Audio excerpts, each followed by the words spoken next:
Hi, Dennis here, Capital Training and Shoeing. This much I know, for those of you that are watching, you are true students of the horse.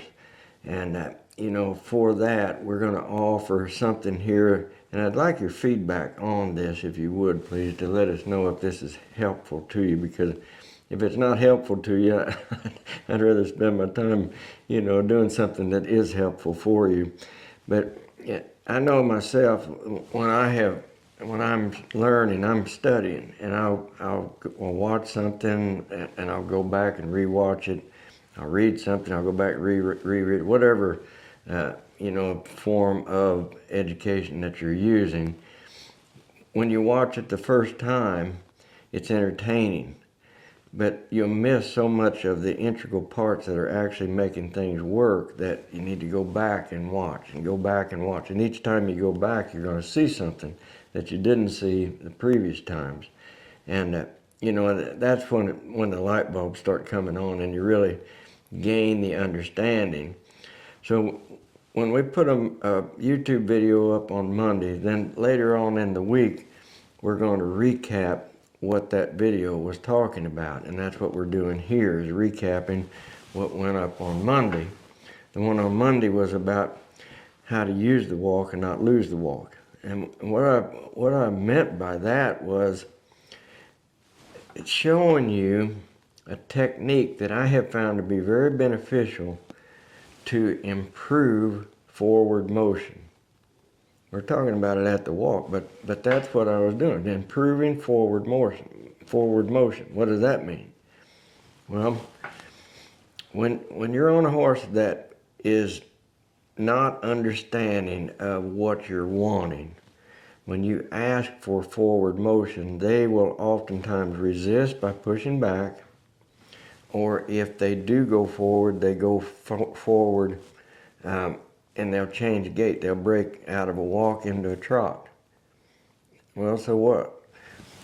When you go back and watch that video, what I did was had the young boy that was riding draw a visual map in his mind, like if he was riding inside of a stall.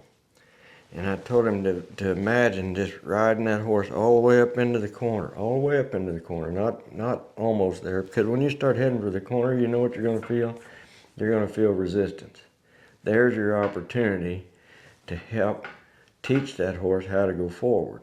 When your legs come on, it means go forward. It doesn't mean push back against your legs. It doesn't mean squirt off out from under you. It means bring the gas up a little bit. When you're driving your car, and the accelerator is sticking, isn't that frustrating? You step down and it won't go, and then it goes too much. Well, that's the way a horse is going to be for some time.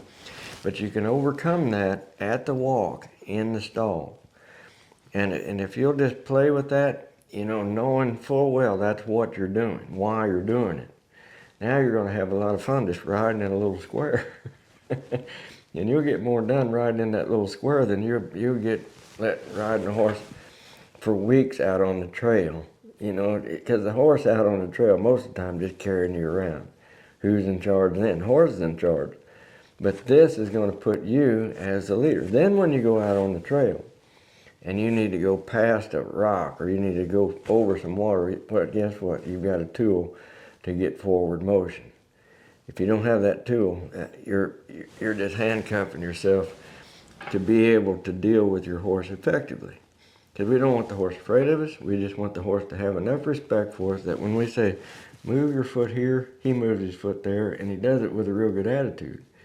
And when we say, slow your feet down, he slows his feet down.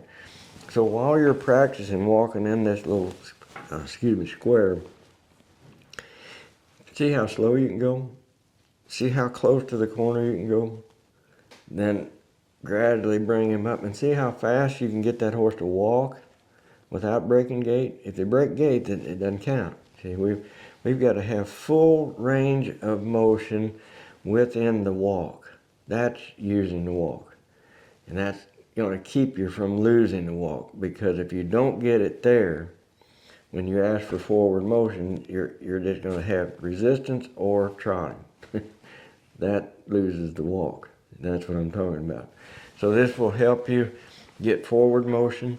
You're gonna be really surprised. I think pleasantly surprised. I know pleasantly surprised how much body control you're gonna get from doing this exercise, and the attitude of your horse is gonna change immensely because the level of respect for you as their leader is gonna go through the roof.